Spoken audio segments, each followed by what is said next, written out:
Hello. Welcome to OJ Studios.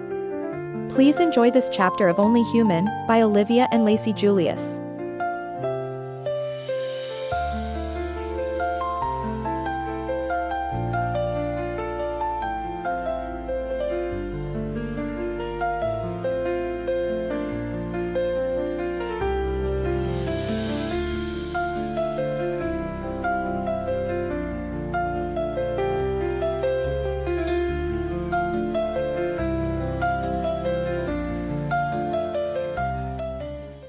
I woke up to the soft glow of sunlight creeping through my blinds. For a moment, I just lay there, letting the warmth seep into my skin, the familiar haze of sleep keeping everything else at bay. But as I shifted, the stiffness in my muscles reminded me of yesterday. Football practice. The taunts. The decision to quit. I groaned, rubbing a hand over my face as I sat up in bed. My hair was a mess, sticking out in every direction, and my oversized t-shirt had twisted around me in the night. The heaviness in my chest hadn't gone away, but at least the sleep had dulled it a little. I swung my legs over the side of the bed and stood, stretching until I heard the satisfying pop of my joints. Padding across the room, I grabbed my towel and headed for the bathroom. The mirror above the sink was unavoidable, and as I glanced at it, I sighed. Dark circles clung stubbornly under my eyes, and my hair was still all over the place. I looked tired.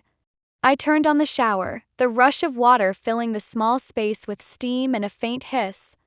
Tripping off my pajamas, I stepped into the spray, letting the hot water pour over me. For a moment, I closed my eyes, resting my forehead against the cool tile as the water washed away the remnants of yesterday. Tension in my shoulders began to ease, and my mind wandered. The shower had always been a place where I could think, where I could untangle the mess of my thoughts. What now? Question hit me hard the way it always did. Football was gone. The team, the field, the life I'd built, it all felt like it had slipped through my fingers. I thought about Brittany and her endless encouragement. Gymnastics. The videos I'd watched last night. For the first time, the idea didn't seem completely ridiculous. It wasn't football, but maybe it could be something. The water started to cool, snapping me out of my thoughts. I turned off the shower and grabbed my towel, drying off quickly before wrapping it around me. Stepping in front of the mirror, I wiped the steam from the glass and caught my reflection again. My hair clung to my face and droplets of water slid down my skin, but it wasn't the same face I'd seen yesterday. There was something else there. Not hope exactly, but maybe possibility. I let out a deep breath and turned away, heading back to my room to get dressed. I didn't know what the day would bring, but for the first time in a while, I didn't feel completely lost. Maybe, just maybe, I could figure this out. Stepping out of the bathroom, I tightened the towel around myself, only for it to immediately start slipping. I groaned, adjusting it for what felt like the 10th time, trying to figure out how girls made this look effortless. I tugged one end tighter, wrapping it around my chest again. Towel was too small, or maybe I was just too clueless. Every time I thought I had it secured, it started to slip, and I had to grab at it before it fell. "This is ridiculous," I muttered under my breath, clutching the towel with one hand as I walked down the hall. When I got to my room, I kicked the door shut behind me and froze. Lying neatly on my bed was a girl's school uniform. Pleated skirt was pressed and pristine, its navy blue fabric catching the light. A white polo shirt with the school's logo folded on top of it, and beside the outfit were a pair of knee-high socks and black flats. My stomach twisted into a knot as I stared at it. "Mom," I muttered, my voice trailing off. She must have snuck in while I was in the shower. I knew this was coming. I'd known since Brittany brought it up yesterday, but actually seeing it was something else entirely. I walked over slowly, the towel still slipping as I leaned down to inspect the uniform. The skirt felt soft but stiff in a way that said it was brand new, and the polo's fabric was lightweight, meant to stay comfortable during long school days. The flats looked polished and perfect, their simple design blending practicality and femininity in a way that made my stomach churn. I sat down on the edge of the bed, the towel finally giving up and falling into my lap. I didn't bother adjusting it this time, too distracted by the uniform staring back at me like some kind of challenge. This was my reality now. No more khakis, no more baggy polos. This was who I was supposed to be at school, a girl in a pleated skirt and flats, walking through the same hallways I used to own as a quarterback. The thought made my chest tighten, and for a second I considered stuffing the whole thing into the back of my closet and pretending it didn't exist. But I couldn't. School was waiting, and so was this new version of me. I picked up the polo, running my fingers over the embroidered logo. The fabric was soft, but it felt foreign, like it wasn't meant to be mine. "Okay, Charlotte," I muttered to myself, taking a deep breath. "You've got this. It's just clothes." But as I reached for the skirt, my hands trembled and I wasn't so sure.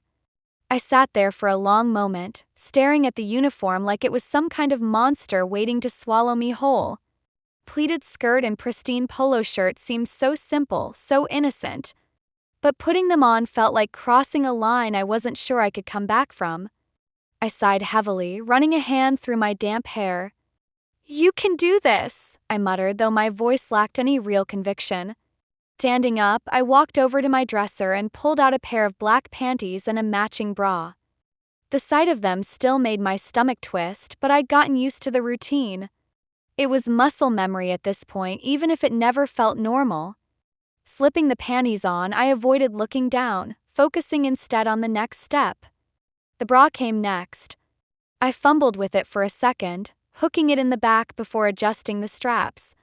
Fit snugly the way it was supposed to, but I still hated how it felt, how it reminded me of everything that was different now.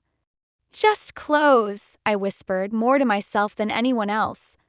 I reached for the polo shirt and pulled it over my head, the fabric soft against my skin. Fit perfectly, hugging my frame without being too tight.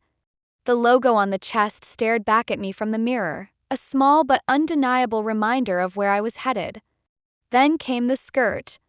I picked it up reluctantly, the pleats falling neatly as I held it in my hands. The fabric felt foreign, strange, like it wasn't meant for me. "Here goes nothing," I muttered, stepping into it and pulling it up to my waist. Fastening the button and zipper, I glanced down at myself and winced. The skirt flared slightly at the bottom, falling just above my knees. It was comfortable, sure, but it felt wrong. The knee-high socks were next, sliding easily up my legs. They were soft, almost cozy, but their snugness only added to the unfamiliarity of the outfit. Finally, I slipped into the black flats. They fit perfectly, of course, but the lack of laces or any real structure made me feel vulnerable, like they could fall off at any moment. When I looked at myself in the mirror, my stomach sank. The girl staring back at me was someone else. The pleated skirt, the crisp polo, the polished flats, it all fit together perfectly, but it didn't feel like me. It felt like I was playing dress-up in someone else's life. I smoothed the skirt awkwardly, my hands lingering on the fabric. The reflection didn't change. "Mom's going to love this," I muttered sarcastically, trying to muster some humor. But the knot in my stomach didn't go away. Taking a deep breath, I turned away from the mirror and grabbed my backpack. The uniform was on. The day was waiting. But I couldn't shake the feeling that every step I took in this outfit was leading me further away from the person I used to be. I trudged down the stairs, my footsteps heavy despite the soft soles of the flats. The skirt swished slightly as I moved, a constant reminder of everything I was wearing. By the time I reached the kitchen, my frustration had bubbled to the surface. Mom was standing at the counter, sipping her coffee and scrolling through her phone. She looked up when she heard me, her face breaking into a small, careful smile. "Good morning, sweetheart." "Don't," I said sharply, dropping my backpack onto the table with a thud. Her smile faltered. "Don't what?" "Don't act like this is fine," I snapped, gesturing at my uniform. "Because it's not.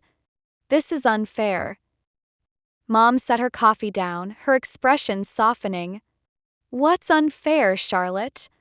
"All of it." I threw my hands up, the words spilling out before I could stop them. The stupid skirt, the flats, the whole uniform. Why do I have to wear this? Why can't I just wear pants like before? Mom took a deep breath, crossing her arms as she leaned against the counter. You know the school's policy, Charlotte. Girls wear skirts, boys wear slacks. That's how it's always been. Yeah, well, it's stupid, I shot back, crossing my arms. Why can't I just wear what I'm comfortable in? Why does it have to be this? Her gaze softened further and she stepped closer. I know this is hard for you, honey. I know it feels unfair. But the uniform doesn't define you. It's just what you wear to school. I scoffed, looking away. It doesn't feel like just clothes. It feels like another reminder that I'm not me anymore. You're still you, she said gently, resting a hand on my shoulder. No, I'm not, I argued, my voice breaking. I'm not Connor. I'm not the person who used to walk into school feeling normal, like I belonged. Now I'm just this. I gestured at myself again, the words catching in my throat. And everyone's going to see it. Everyone's going to know. Mom pulled me into a hug, her arms wrapping around me as I stood stiffly in place. I can't imagine how hard this is for you, she said softly, her voice steady. And I won't pretend I have all the answers. But I do know you're stronger than you think, Charlotte. You've already faced so much, and you're still standing. I didn't hug her back, but I didn't pull away either. It's okay to feel frustrated, she continued, her hand rubbing small circles on my back. But don't let the uniform take away your sense of self. It's just fabric. Doesn't change who you are inside. I let out a shaky breath, stepping back and wiping my eyes quickly before she could see the tears threatening to fall. It still sucks, I muttered, my voice quieter now. Mom smiled faintly. I know, but you'll get through it. One step at a time. I picked up my backpack reluctantly, slinging it over one shoulder. The knot in my stomach hadn't gone away, but at least I wasn't carrying it alone. As I headed toward the door, Mom called after me. Charlotte. I paused, glancing back at her. I'm proud of you, she said, her smile warm. I didn't respond. I just nodded and walked out the door, the weight of the day pressing heavily on my shoulders. The morning air was crisp, the faint chill nipping at my legs as I walked toward school. Pleated skirts swished lightly with every step, an unwelcome reminder of what I was wearing. My backpack felt heavier than usual, even though I knew it wasn't. I kept my head down, avoiding eye contact with the occasional neighbor out walking their dog or grabbing their morning paper. The last thing I wanted was for anyone to notice me like this. The flats pinched slightly, not in a painful way but enough to feel unfamiliar. I missed my sneakers, their sturdy weight and worn-in comfort. These shoes felt too light, too delicate, like the wrong step could break them. With each passing block, my thoughts swirled, bouncing between frustration and dread. How would people react? What would they say? I could already hear the whispers, the questions, the stifled laughter. The school came into view, its brick facade standing tall and unyielding against the morning sun. Students milled around outside, laughing and talking in their usual cliques. From a distance, it looked like nothing had changed. But for me, everything was different. I slowed as I approached the main entrance, my pulse quickening. My hands clenched the straps of my backpack tightly, my knuckles whitening. Just keep walking, I muttered under my breath. A group of girls near the steps glanced my way, their conversation pausing briefly as they took me in. I felt their eyes linger, assessing before they returned to their chatter. One of the boys from my old crowd, Ryan of course, caught sight of me as I passed. His eyebrows shot up, and a smirk tugged at the corner of his mouth. Nice skirt, princess, he called, his voice loud enough to carry. Laughter followed, sharp and cutting. My face burned, but I didn't stop. I didn't look back. Another voice, Derek's, cut through the noise. Knock it off, Ryan. I didn't turn to acknowledge him, but I felt a flicker of gratitude. Didn't last long though, as the weight of every pair of eyes I felt on me pressed down harder with each step. When I reached the front doors, I pushed them open and stepped inside, the familiar hum of lockers slamming and conversations echoing through the hallways greeting me like a jolt to the chest.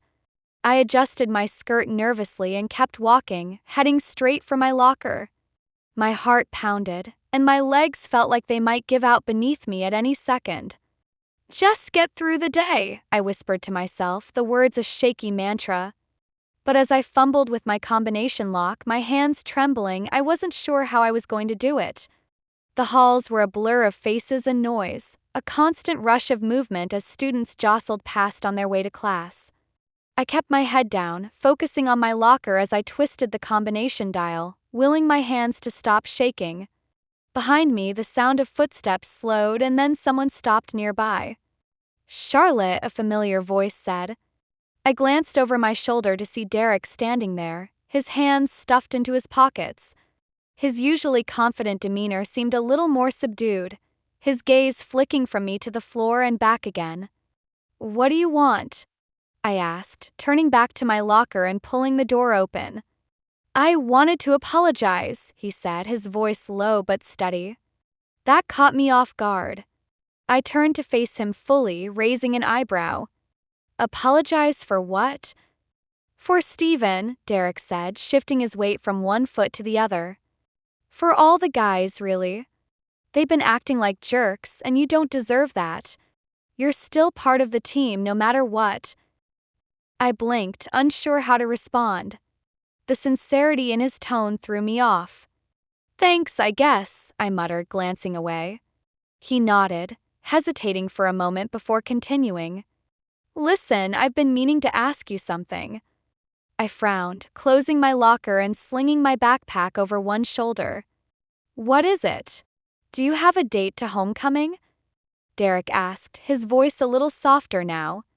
I stared at him, my mind racing. "Wait. What?" "Homecoming," he repeated, scratching the back of his neck. "Do you have a date?" I narrowed my eyes, crossing my arms. "Why? Were you dared to ask out the freak?" His face fell and he shook his head quickly. "No, Charlotte. I swear it's not like that. I'm not doing this for them." "Then why?" I asked, my voice sharp. "I'm doing it for you," he said simply, meeting my eyes. "Because I think you deserve to have a good time. Because I think you're stronger than anyone gives you credit for, and you shouldn't have to go through this alone." For a moment, I couldn't speak. His words hung in the air between us, heavy and unexpected. "You don't have to say yes," Derek added, his tone genuine. "I just thought maybe it'd be nice to have someone in your corner for the night." I searched his face, looking for any hint of mockery or pity, but all I saw was honesty. "I'll think about it," I said finally, my voice barely above a whisper. A small smile tugged at the corner of his mouth, and he nodded. "That's all I'm asking." He stepped back, giving me space, and then turned to head down the hall. As I stood there, staring after him, the knot in my stomach felt a little less heavy. Maybe I wasn't as alone as I thought. I was halfway to class, still trying to process everything Derek had said, when I heard the unmistakable sound of Brittany's voice calling my name. "Charlotte!" I turned to see her weaving through the crowd, her ponytail bouncing and a big grin on her face. She reached me in seconds, grabbing my arm and steering me toward the lockers. "Why didn't you text me this morning?" she asked, her tone hovering between playful and scolding. "I wanted to know how you were holding up after yesterday." I sighed, leaning back against the lockers. "I've been dealing with stuff." "Clearly," she said, giving me a quick once-over. Her eyes lingered on my uniform for a second before she smiled softly. "You look good, though." I rolled my eyes. "Don't start." Fine, fine," she said, holding up her hands. "But seriously, what's going on?" I hesitated, glancing around before lowering my voice. "I quit the team." Her eyes widened. "Wait, what?" "I quit football," I said again, my voice firmer this time. "It's just Not for me anymore. Brittany's face softened and she rested a hand on my arm. Are you okay? I know how much that meant to you. I shrugged, trying to keep the knot in my chest from tightening again. I don't know. It just felt like the right thing to do. But now I have no idea what my life is supposed to be. Her expression shifted, a spark of excitement lighting up her eyes. Well, you know what I'm going to say, right? I groaned, already knowing where this was headed. Brittany. Gymnastics, she said, her grin spreading. This is the perfect time to give it a shot. You've got the build, the strength, the discipline. It's literally perfect for you. I opened my mouth to argue, but she held up a finger, cutting me off. Before you say no, just think about it, okay? You need something to focus on, something that makes you feel like you again. Gymnastics could be that for you. I sighed, pinching the bridge of my nose. I'll think about it, all right? Good, she said, her smile triumphant. That's all I'm asking. I shook my head, smirking despite myself. You're relentless, you know that? Of course I am, she said, flipping her ponytail over her shoulder. That's why you love me. Sure, I said, rolling my eyes. She tilted her head, studying me for a second before her smile turned sly. Okay, so what else is going on? You've got that look on your face like something big just happened. I hesitated, my cheeks heating up. Derek asked me to homecoming. Her eyes went wide, and she let out a squeal that turned a few heads in the hallway. What? Derek asked you? Like asked you? Shoo, I hissed, grabbing her arm and pulling her closer. Yes, he asked me.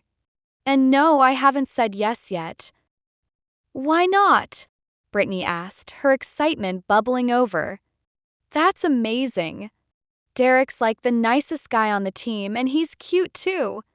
You have to say yes. I groaned. I don't know, Brittany. It just feels weird. What if he's only doing it because he feels sorry for me? She scoffed, crossing her arms.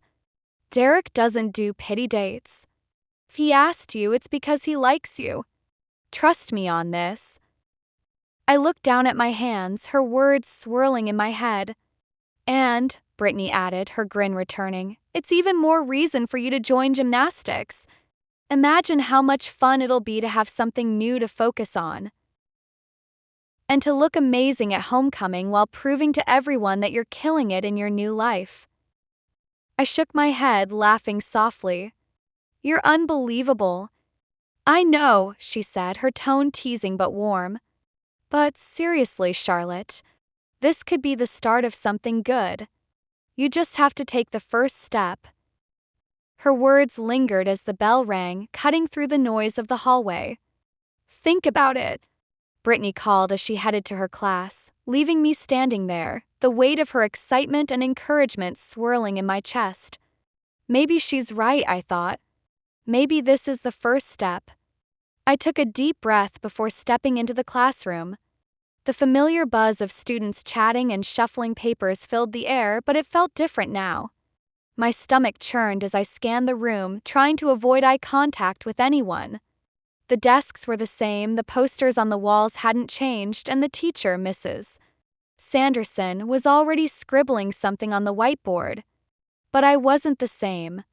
A few heads turned as I walked to my seat, and I could feel the weight of their stares. Whispers followed me, quiet but not quiet enough. Is that Connor? She's in a skirt? Wow, she's actually here. I gritted my teeth, my hands clenching the straps of my backpack as I slid into my desk near the back of the room. I dropped my bag onto the floor, keeping my head down as I pulled out my notebook and a pen. All right, class, Mrs. Sanderson said, turning to face us. Settle down. Let's get started. The whispers died down as the lecture began, but I could still feel the occasional glance in my direction. My face burned, and I focused on my notebook, scribbling down whatever Mrs. Sanderson wrote on the board, even if my brain wasn't registering half of it. Hey! The voice was soft, coming from the desk beside mine. I glanced over and saw Maddie, a girl I'd barely spoken to before, leaning slightly toward me. Hi, I muttered, keeping my voice low. Don't let them get to you, she said, her tone kind but quiet. People just like to talk. It'll blow over. I blinked, taken aback by her words. Thanks. She smiled faintly and turned back to her own notes, leaving me to process the unexpected kindness. The rest of the class passed in a blur of half-hearted note-taking and stolen glances from the other students. By the time the bell rang, my nerves were frayed, but I'd survived. As I packed up my things, I caught Maddie giving me a small wave before she disappeared into the hall. I let out a shaky breath and headed for the door, bracing myself for whatever the rest of the day had in store. One class down. A million to go. By the time lunch rolled around, I was running on autopilot. The morning had been a blur of whispers, awkward glances, and teachers trying too hard to act like nothing was different. My brain was fried, and all I wanted was to grab my food and sit in a corner where no one could bother me. I had just gotten my tray and was scanning the cafeteria for a quiet spot when I spotted Brittany weaving through the tables toward me. Her blonde ponytail bounced with every step, and she had that determined look on her face that always meant trouble, or something she thought was a brilliant idea. Hey, she called, reaching me in seconds. Hey, I muttered, glancing around nervously. Here, she said, handing me a folded piece of paper.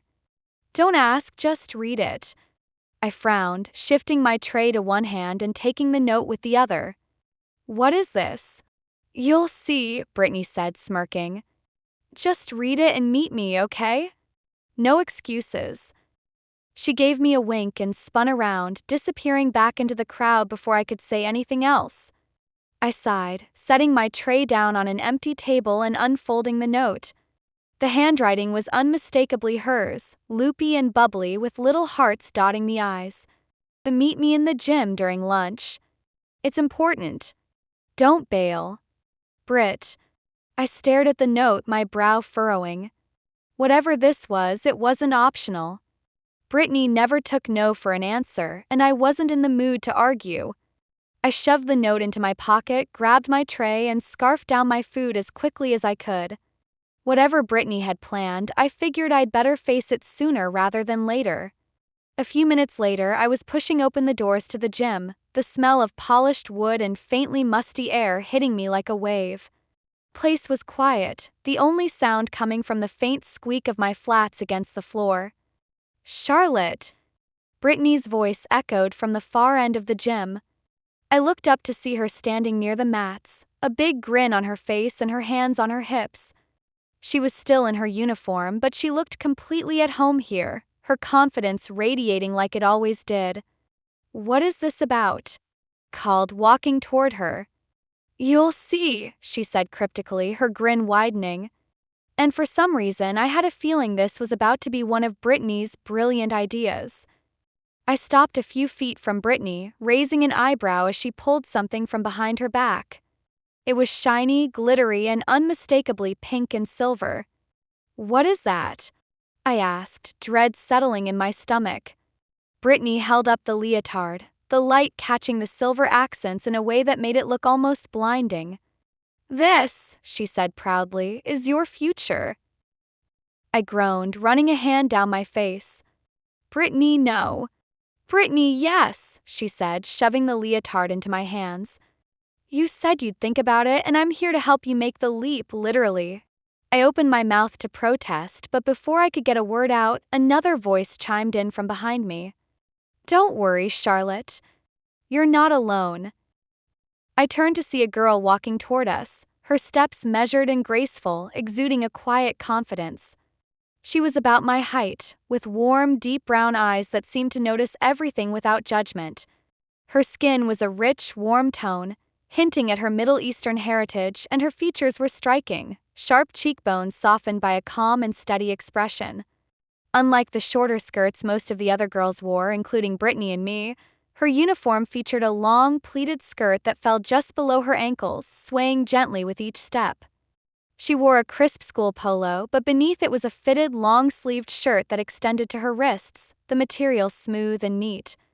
A black hijab framed her face, its folds perfectly arranged, lending her an air of elegance.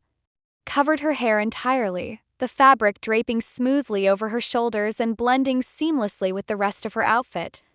The hijab wasn't flashy or elaborate, but it carried a quiet dignity that matched the way she carried herself. Her movements were unhurried, deliberate, as if she didn't feel the need to rush for anyone's sake. There was a calmness about her, a sense of assuredness that made her stand out even in the bustling school courtyard. The girl's lips curved into a small smile as she approached, her presence both grounding and commanding in its simplicity. She wasn't flashy or loud, but there was something about her that demanded attention in the most subtle of ways. "Natalie?" I asked, recognizing her from a few shared classes. I barely knew her, but she'd always seemed quiet and reserved, keeping to herself. She nodded, her expression warm. "Hey. Brittany told me you might be joining the gymnastics team." "She's not joining," I said quickly, shooting Brittany a glare. "This is just her latest crazy idea." "Not crazy," Brittany corrected, crossing her arms. "And I brought Natalie because she's one of the team captains. If anyone can help you, it's her." I blinked, looking back at Natalie. "Wait, you're a captain?" She smiled faintly, shrugging. "I don't talk about it much, but yeah. Gymnastics is my passion." "Her secret passion," Brittany added, her voice tinged with mischief. "Her parents don't know about it." I turned to Natalie, my eyebrows shooting up. "Seriously?" Natalie nodded, her gaze steady. "They wouldn't approve. They're very conservative and they believe gymnastics, especially wearing leotards, is inappropriate." "Then how do you do it?" I asked, genuinely curious. Natalie's expression softened, a hint of determination shining through. "I learned to balance their expectations with my own dreams. I practice when I can, and I'm careful to keep it from interfering with my family's rules. It's not easy, but it's worth it." I glanced down at the leotard in my hands, the shiny fabric practically mocking me. "I don't think I can do this," I admitted quietly. "I'm not, this isn't me." Natalie stepped closer, her voice calm but firm. "Charlotte, I was raised in a world of strict rules and expectations. My parents had my life planned out for me before I could even walk. But I still found a way to chase my passion. If I can do that, you can too." Her words hit me harder than I expected. I stared at the leotard, my fingers brushing against the soft fabric. "Gymnastics isn't about being perfect or fitting into a mold," Natalie continued. "It's about pushing yourself, finding your strength, and doing something that makes you feel alive." I swallowed hard, my chest tightening. "But what if I can't?" Natalie smiled gently. "Then I'll help you. That's what captains are for." Brittany clapped her hands together, her grin practically splitting her face. "See? I told you this would be awesome." I shot her a look, but I couldn't muster the usual sarcasm. Natalie's words were still swirling in my head, filling the space where my doubts usually lived. "I don't know," I said finally, my voice wavering. Natalie rested a hand on my shoulder, her grip light but steady. "Just try, Charlotte. That's all we're asking." I glanced at Brittany, then back at Natalie. The leotard felt heavier in my hands now, like it carried more than just the weight of the fabric. "All right," I said quietly. "I'll try."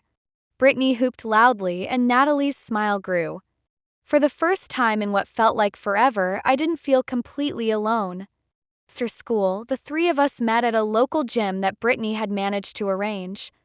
The place was quiet for the afternoon, the hum of distant music and the soft thud of tumbling mats setting the atmosphere. I carried a gym bag that now held the pink and silver leotard Brittany had handed me earlier. I'd stared at it for what felt like hours during class, debating whether I should even show up. But something about Natalie's words had stuck with me. If she could find her strength in gymnastics despite everything, maybe I could too.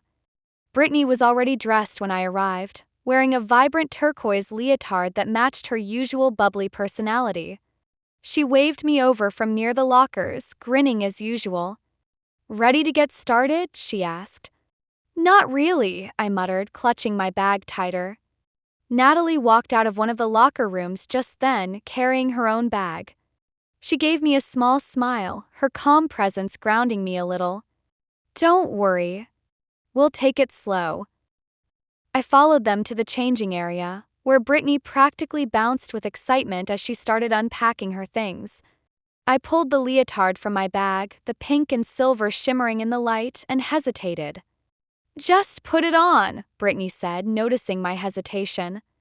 "Trust me, you'll look great." I shot her a look. "This is still a lot, you know." "Everything's a lot at first," Natalie said, her voice steady as she unzipped her own bag. I watched as she pulled out a sleek maroon leotard and slipped it on. What caught me off guard, though, was when she carefully removed her hijab. I tried not to stare, but it was the first time I'd seen her without it. Her dark hair was pulled into a simple bun, her features more striking without the frame of fabric. She caught my eye and smiled faintly. "It's strange for me too," Natalie said, her voice soft. "But this is the only way I can practice properly. It's a small compromise for something I love." Her words hit me harder than I expected.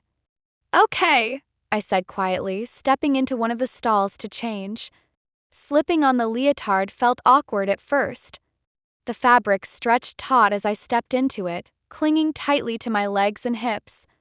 It reminded me of the swimsuit I'd worn earlier, smooth, stretchy, and form-fitting, but there was something different about it, something that made it feel even more intimate.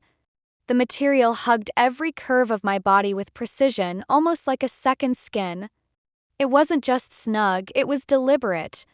Where the swimsuit had a bit of give, a sense of looseness when out of the water, the leotard felt unyielding, like it was sculpted to emphasize every line of my figure. It wasn't just functional, it was designed to be seen. I tugged it up over my waist, the fabric sliding into place smoothly, but not without a sense of resistance. Every movement reminded me of how exposed I felt, how much my body had changed. The high-cut legs revealed more of my thighs than I was used to, and I caught myself hesitating, glancing at the mirror as I pulled the straps up over my shoulders. The straps were thin, almost delicate, resting lightly against my skin. They felt insubstantial, like they might snap at any moment, though I knew better. Still, they added to the vulnerability I felt, drawing attention to my shoulders and collarbone in a way that was completely foreign. I adjusted them nervously, tugging them higher, though they fit perfectly where they were. It felt similar to wearing a one-piece swimsuit in how it hugged my torso and legs, but there was something about the leotard that felt different. Maybe it was the cut, more revealing in some places, less forgiving in others. Or maybe it was the way it was meant to function, to move with me as I stretched and bent and jumped. The swimsuit had been for the water, for fun, for something casual. This was for performance, for precision, for being seen. My fingers lingered on the straps as I adjusted them again, trying to make the fit feel less foreign, less intimate. The leotard's neckline was modest enough, but it still felt like it accentuated everything. The slight curve of my chest, the line of my waist, the shape of my hips. The material compressed in ways that reminded me I was no longer in the same body I'd grown up in. It was smooth and seamless over my torso, pressing flat where my boy parts had once been, leaving nothing to adjust, no bulge to tuck away. That absence still caught me off guard, even now. The flatness, the smoothness, it all felt too unfamiliar, too strange. I tugged at the bottom of the leotard where it rested snugly against my thighs.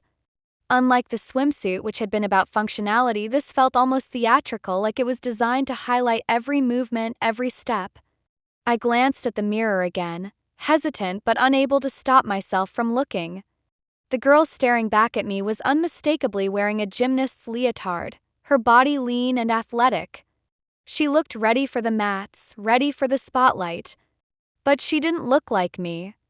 I pressed my hands down over my hips, smoothing the fabric nervously as my chest tightened. The snug fit was a constant reminder of how different everything felt now, how different I looked. Brittany's voice broke through my thoughts from the other side of the locker room. "Charlotte, hurry up. You're going to love this once you're out there." I took a deep breath, forcing myself to step away from the mirror. The leotard fit perfectly, but I couldn't help feeling like it wasn't just my body it was showing off. It was exposing everything I wasn't ready to accept. Shaking my head, the leotard didn't leave much room for hesitation, and neither would Brittany or Natalie when I stepped out. "Here goes nothing," I muttered, pulling open the door and stepping out to meet them. When I stepped out, Brittany gasped dramatically. "Oh my gosh, Charlotte, you look amazing." I rolled my eyes, but my face heated. "You always say that." "Because it's always true," she shot back, giving me a playful nudge. Natalie walked over, her movements fluid and confident in her leotard. She looked at me, her expression kind but appraising. "You're ready," she said simply. "Am I, though?" I asked, tugging at the hem of the leotard. "You're here, aren't you?" she replied. "That's the first step." Brittany clapped her hands, grinning. "Let's hit the mats." They led me out to the gym floor, where the mats stretched out like an open invitation. The butterflies in my stomach were doing backflips of their own, but I followed them, unsure of what was about to happen. "All right," Natalie said, turning to face me. "Let's start with the basics." I took a deep breath, glancing at Brittany, who gave me an encouraging thumb up. For the first time in a long time, I felt like I wasn't trying to navigate everything on my own. And maybe, just maybe, that was enough to take the next step. The gym floor stretched out before me, vast and daunting. Natalie stood at the center, her maroon leotard catching the light, her posture calm and confident. Brittany was bouncing lightly on her toes, her excitement bubbling over as she motioned for me to join them. "All right, Charlotte," Natalie said, her tone gentle but firm. "Let's start with something simple, a forward roll. We'll take it step by step." I nodded, my nerves jangling like a live wire as I stepped onto the mat. My body felt light in the leotard, every movement sharper and more pronounced. I bent my knees, tucked my chin, and pushed off. To my surprise, the forward roll felt smooth, almost effortless. I landed on my feet without wobbling, a strange thrill running through me. "Nice!" Brittany cheered, clapping her hands. "See? You've totally got this." Natalie smiled, giving me a small nod of approval. "Good start. Let's keep going." As the practice went on, Natalie guided me through a series of basic moves, cartwheels, handstands, and roundoffs.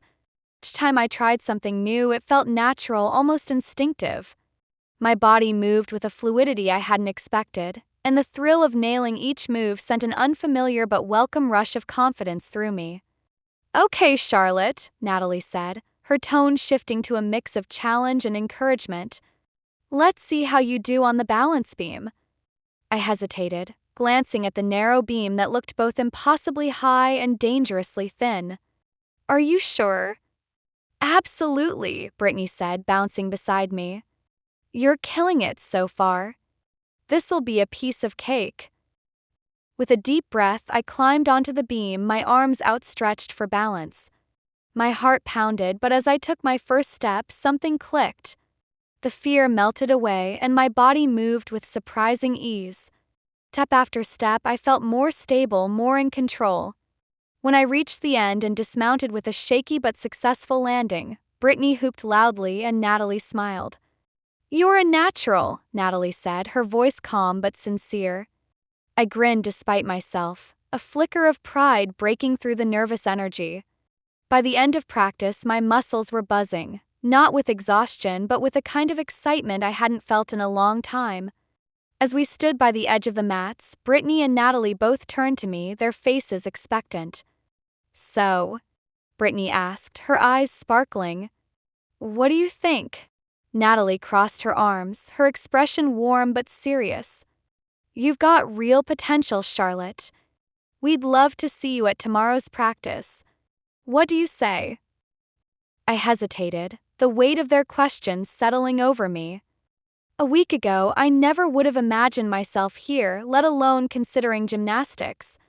But tonight, for the first time in weeks, I felt capable. Like I was finding something new, something that fit. I nodded slowly, a small smile tugging at the corner of my mouth. Yeah, I'll come. Brittany squealed, throwing her arms around me in a quick hug. Yes, I knew you'd love it. Natalie's smile widened and she gave me a small nod of approval.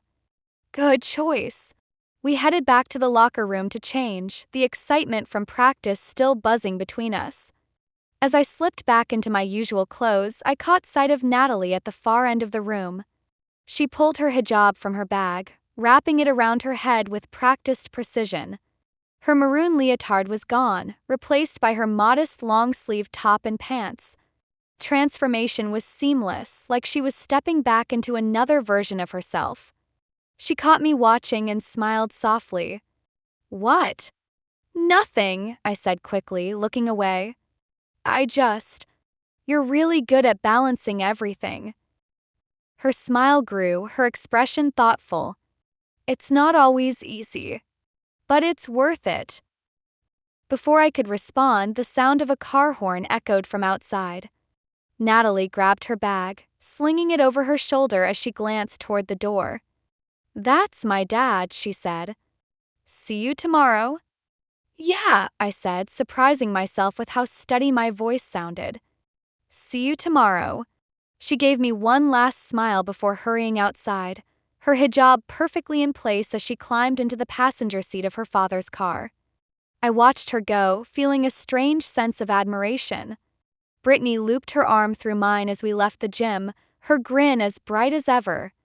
So, how does it feel to be part of the team? I thought about the beam, the mats, the way my body had moved so effortlessly tonight. Pretty good, I admitted, and for once I meant it. When I walked through the front door, the house was quiet, the faint aroma of dinner still lingering in the air. Mom was sitting on the couch with a book, her feet tucked under her, the soft glow of the lamp casting shadows across the room. She looked up as I stepped inside, her expression immediately shifting to one of cautious curiosity. You're home later than usual, she said, setting the book aside. How was your day? It was different, I admitted, kicking off the flats that had been pinching my feet all day. Her gaze lingered on me, her brow furrowing slightly. You all right? I hesitated, slinging my gym bag over my shoulder as I walked into the living room. I'm fine, I said, then added before I could chicken out, actually better than fine. I have something to tell you. She sat up straighter, her face a mixture of concern and curiosity. What's going on? I dropped my bag onto the floor and sat down across from her, the words feeling heavier than they should. I'm joining the gymnastics team. For a moment, she didn't respond, her expression unreadable. Then, a small, cautious smile tugged at the corners of her mouth. You're serious? I nodded, my fingers fidgeting with the edge of my sweatshirt. Yeah. I went to practice today. Brittany and Natalie, from school, they helped me. And I think I want to do this. Her smile grew and she leaned forward slightly, her eyes warm. Charlotte, that's wonderful. I'm so proud of you. I let out a breath I didn't realize I'd been holding. Really? You're not weirded out by it? Why would I be? She asked, her tone gentle. You've been through so much and you're finding something new that makes you happy. That's all I've ever wanted for you. It's just so different from football, I said, my voice quieter now. It doesn't feel like me, but at the same time, it kind of does. I don't know. It's hard to explain. Mom reached over, placing her hand over mine.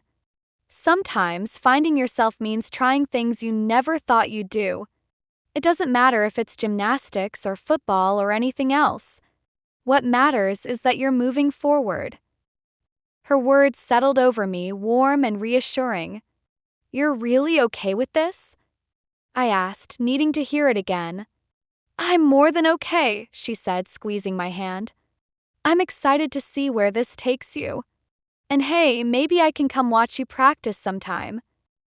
I smiled despite myself, the knot in my chest loosening just a little. "Maybe. But don't get too excited.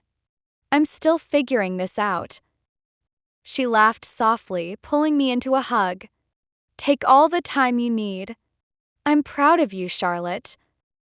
As I hugged her back, I felt a strange sense of relief. For the first time in weeks, it felt like I was heading in a direction that wasn't weighed down by everything I'd lost. Maybe this could work. Maybe I could find something new. And maybe, just maybe, I could find myself again. As the house fell silent, the soft hum of the night settled in. Charlotte lay curled under her blankets, her breathing slow and steady as sleep claimed her. The events of the day, the practice, the decision to join gymnastics, the conversation with her mother, faded into the stillness of the room. But as the clock struck midnight, something changed. Her sleeping form flickered once, then twice, like a glitch in a holographic projection. The image of Charlotte faded away, replaced by the smooth, gleaming surface of the white robot beneath. The robot lay motionless for a moment, its blank features illuminated by the faint glow of the streetlights filtering through the blinds. Then, with a soft hum, its systems came to life. The blue glow of its eyes pierced the darkness as it sat upright, its movements fluid and precise. "System fault detected in software," the robot announced, its voice cold and mechanical, devoid of the warmth Charlotte's carried. "Initiating diagnostic scan." The faint whir of its internal mechanisms filled the room as it processed. "Subsystems functional. Holographic projection, disabled. Consciousness integration, stable. System fault unresolved." Its head tilted slightly, as if contemplating its next move. "Rebooting auxiliary systems," it continued, the glow in its eyes flickering briefly as it processed the command. "Error, auxiliary systems offline. Temporary functionality disabled. Systems update required." The robot paused, the room falling eerily silent save for the faint hum of its internal hardware. Its head swiveled slightly, scanning the darkened space as if seeking guidance. "Broadcast attempt initiated," it announced, its voice tinged with a faint urgency. "Contacting primary system administrator." The robot's gaze fixed on the far wall, its tone shifting to one that carried the faintest hint of desperation. "Dr. Monroe," it said, the words deliberate and measured. "System fault unresolved. Temporary systems offline. Immediate intervention required. Doctor, we need your help." The message hung in the air, carried into the void of the night as the robot remained seated, waiting, its glowing eyes unblinking in the stillness.